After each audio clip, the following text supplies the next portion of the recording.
này đã cái đau không còn hộp hộp cái đau ran tệ chứ chú xem người khiong rồi chào các bạn bật này không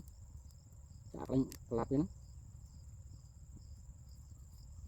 là nó xua là tầm xua trâu đáy bách mềm đáy rồi tôi sẽ complete cho nè đây các bạn về tất ốp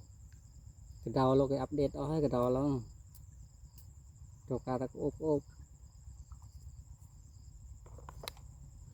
sọc sai mình nó này đặt cái đầu thưa sai thưa sâu này đã cho flow nè anh ấy đọt xe chuột có mọi việc tiền kẹo bát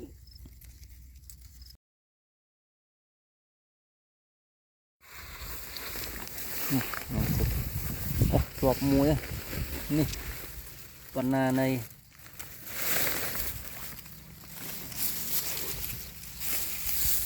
ô khủng rồi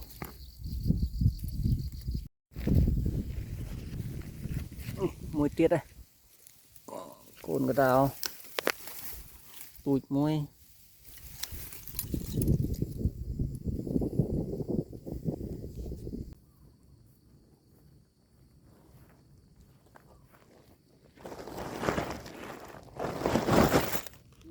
cục sam sập bằng cái đầu bay á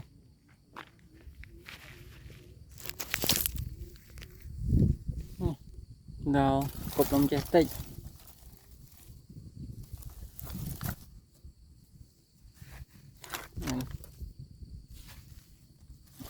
đầu bay